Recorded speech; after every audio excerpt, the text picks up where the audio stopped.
এখন বিএনপিকে একবার সুযোগ দেওয়া হয়েছিল ৭৫-এ, পারে নাই। ৯০-তেও সুযোগ দেওয়া হয়েছিল, পারে নাই। ২০০১ সালেও কিছু সুযোগ পেয়েছিল, দুর্নীতিতে চ্যাম্পিয়ন হয়ে গেছে। যে জিয়াউর রহমান চেয়েছিল বাংলাদেশের অর্থনীতিকে স্বনির্ভর করতে, দুর্নীতি রোধ করে বাংলাদেশকে একটি সঠিক জায়গায় নিয়ে যেতে, জিয়াউর রহমানের মুখে কালো দাগ লাগিয়ে বিএনপি প্রথম এই বাংলাদেশে দুর্নীতির হলো অভিযাত্রা শুরু করে। বিএনপির জন্য জোর জবরদস্তি করে ইউনুসের সাথে ডিল করে, লন্ডনের একটা ডিল হয়েছিল, আবার বাংলাদেশে হলো ওই ডিলে নতুনভাবে আবার সেই ডিলটার চুক্তি নবায়ন করে যদি তার ক্ষমতায় যায়, বাংলাদেশে তাদের এনসিপির হাতে তাদের পতন হবে। আবার ইউনুস সরকার অথবা বর্তমানে যে সংস্কার কমিশন একটি ভালো কাজ করেছে, যে প্রতীক বিক্রির যে দোকানগুলো খুলেছিল বাংলাদেশে বড় বড়, এগুলো বন্ধ করে দিয়েছে। আমরা এটা বলতে পারি যে প্রতীক বিক্রির দিন শেষ, আবু সাইদের বাংলাদেশ। আবু সাইদের বাংলাদেশে আর কেউ প্রতীক বিক্রি বাংলাদেশে করতে পারবে না। আমি মূল আলোচনাটা চলে যাচ্ছি, যেটা শিরোনাম ছিল মুক্তিযুদ্ধে বাংলাদেশের রাষ্ট্র গঠনের ব্যর্থতার অনিবার্য পরিণতি নভেম্বর ১৯৭৫। সেটা হলো শেখ মুজিব যখন ক্ষমতা কুক্ষিগত করেছিলেন বাংলাদেশের জনমানুষ থেকে, তার পরবর্তীতে মানুষ আবার নিপীড়িত হয়েও রাজপথে দাঁড়িয়েছে। ওই সময় একটি সেনা অভ্যুত্থান হয়েছিল, যেই সেনা অভ্যুত্থানের মধ্য দিয়ে বাংলাদেশের ক্ষমতা দখলের একটি প্রচেষ্টা চালানো হয়েছিল। ভাগ্যক্রমে জিয়াউর রহমান একজন লাকি ম্যান ছিলেন, ক্ষমতা না চাইতে হলো পেয়ে গেছেন, এবং ওনার কিছু ক্যারিসমেটিক জায়গা ছিল, সেই জায়গা থেকে উনি অর্থনৈতিক কিছু স্বনির্ভরতার জায়গায় বাংলাদেশকে নিয়ে গিয়েছেন। কিন্তু পলিটিক্যাল জায়গায় জিয়াউর রহমান পুরোপুরি ব্যর্থ ছিল। কারণ ওই সময় আমাদের সামনে একটি সুযোগ ছিল বাংলাদেশটাকে নতুন করে পুনর্গঠন করা। কিন্তু এই জন্য আমরা বলি যাতে মিলিটারি পলিটিক্সে না আসে। মিলিটারি পলিটিক্সে আসলে কিছু ডেভেলপমেন্ট হয়। এই যে আপনারা দেখবেন পথঘাটে ইঞ্জিনিয়ারিং কনস্ট্রাকশনের লোক লাগায় যারা হলো সীমান্ত পাহারা দিবে, দেশের কাজ করবে, তারা হলো রাস্তাঘাটে ইট, বালু, কনক্রিট, সিমেন্ট এগুলোর কাজ করতেছে। খুবই দুঃখজনক। তো ওই সময় হলো উনি রাজনীতিকে যতটুকু না পুনর্গঠন করবেন, অর্থনীতিকে পুনর্গঠন করেছেন, অর্থনৈতিক অনেক সফলতা রয়েছে, তো রাজনৈতিক পুনর্গঠনের কিছু চেষ্টা চালিয়েছেন, কিন্তু উনি সফল হন নাই। সেখানে উনি যদি চাইতেন, ওনার হাতে এত বড় ক্ষমতা ছিল, জনগণ অনেক বড় ধরনের সাপোর্ট দিয়েছিল, বাংলাদেশের ওই সময় গতিপথটা উনি ঘুরিয়ে দিতে পারতেন। তো ওই সময়ে বাংলাদেশ কিন্তু নতুন একটা রিফর্ম প্রসেসের মধ্যে চলে যেতে পারত। তো জিয়াউর রহমান ঐতিহাসিকভাবে এই যে সুযোগটা ছিল, এটা মিস করেছেন। এবং বাংলাদেশের মানুষ কত দুর্ভাগা, বাংলাদেশের মানুষ আবার রক্ত দিল, আবার জীবন দিল, ৯০-তে রাজপথে গেল, ৩ দলীয় একটি সোশ্যাল কন্ট্রাক্ট হলো যে আমরা এটা করব। সেখানেও বিএনপি গাদ্দারি করলো বাংলাদেশের মানুষের সাথে। এখন ২৪-এর সুযোগ এসেছে। এখন বিএনপিকে একবার সুযোগ দেওয়া হয়েছিল ৭৫-এ, পারে নাই। ৯০-তেও সুযোগ দেওয়া হয়েছিল, পারে নাই। ২০০১ সালেও কিছু সুযোগ পেয়েছিল, দুর্নীতিতে চ্যাম্পিয়ন হয়ে গেছে।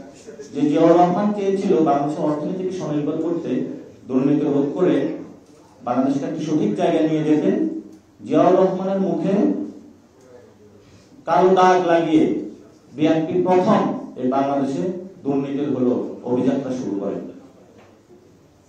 শেখ মুজিবের পাশে ছিল হলো সব চোর, কম্বল চোর, আর এই খালেদা জিয়ার পাশে ছিল সব দুর্নীতি, সরকারি অফিসের টাকা চোরের লোকেরা। তো আমরা এই পরিস্থিতির মধ্যে পড়ে এসে ২৪-এ ২০০০ লোক আবার শহীদ হইল। হওয়ার পরে আমরা সবাই একসাথে ঐক্যবদ্ধ হলাম, সংস্কার কমিশন গঠন হলো, যে বাংলাদেশে আমরা সংস্কার কার্যক্রম করতে চাই। ওনারা বললো যে বাংলাদেশে সংস্কার করা যাবে না, এবং সংস্কার কার্যক্রমকে ঠেকিয়ে দেওয়ার জন্য ওনাদের সবচেয়ে যে বিষয় সংবিধান জানে, যিনি সবচেয়ে বেশি সংস্কার চান মনে প্রাণে, তাকে পাঠাইল সংস্কার বিরোধী কার্যক্রম করার জন্য সংস্কার কমিশন। ইতিহাসের বাংলাদেশের মানুষের খুব দুঃখজনক ঘটনা যে মানুষ এই ধরনের একটি পরিস্থিতির মধ্য দিয়ে আবার পড়লো। এখন যখন সংস্কার বাস্তবায়নের পদ্ধতিতে আমরা মধ্যে সবাই ঐক্য জোটে আসা শুরু করলাম, তখন আবার ওনারা মাঠে মনোনয়নের ফর্ম বিক্রি করা শুরু করলো। জায়গায় জায়গায় হরতাল, জায়গায় জায়গায় হলো রোড ব্লকে, এই জনের বাড়ি ভাঙচুর করতেছে, ওই জনের বাড়ি ভাঙচুর করতেছে। এইসব সন্ত্রাসী কার্যক্রম, গডফাদারগিরি, এগুলো তো আমরা আগেই বলে আসছি। এগুলো যদি বন্ধ না করতে পারি, বাংলাদেশে আসলে সুষ্ঠু গণতান্ত্রিক প্রক্রিয়ায় আমরা যেতে পারবো না। এখন জিয়াউর রহমানকে বলা হয় বহুদলীয় গণতন্ত্রের প্রবক্তা, কিন্তু বিএনপি যেটা করতে চাচ্ছে সেটা তো একদলীয় গণতন্ত্র বাংলাদেশে তারা কায়েম করতে চাচ্ছে। গণতন্ত্রের কথা বলছে, কিন্তু এটা শুধু জিয়া ফ্যামিলির গণতন্ত্র। আমরা তো এমন গণতন্ত্র বাংলাদেশে চাই না। আর এই একদলীয় গণতন্ত্রের বাহিরে ধানের বিরুদ্ধে যে পলিটিক্স করবে বা ওনার আসন বিক্রি করবে, যে কিনতে না চাইবে তাকে শুট করা হবে।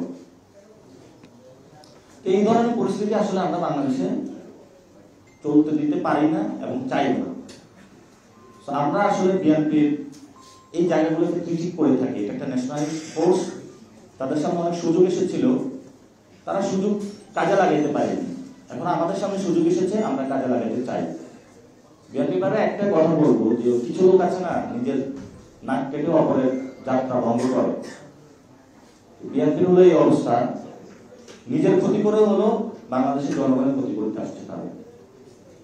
বিএনপির অবস্থা কি হবে এটা তো বলছি, যে হ্যাঁ ভোটের মধ্য দিয়ে জন্ম আর না ভোটের মধ্য দিয়ে তাদের মৃত্যু ঘন্টা অলরেডি বেজে গিয়েছে বাংলাদেশে। তাদের সামনে একটা সুযোগ আছে, এই যে কয়েকদিনের মধ্যেই, এই মাসে নাকি সামনে মাসে তারেক রহমান বাংলাদেশে আসবেন, এরকমই আমরা শুনতে পাচ্ছি।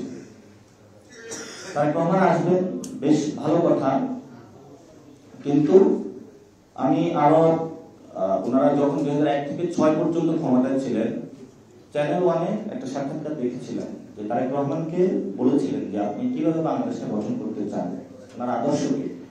উনি ওনার আদর্শ বলেছিলেন মাহাতির মোহাম্মদ, এবং বলেছিলেন আমি ইকোনমিক ডেভেলপমেন্টের জায়গায় কাজ করতে চাই।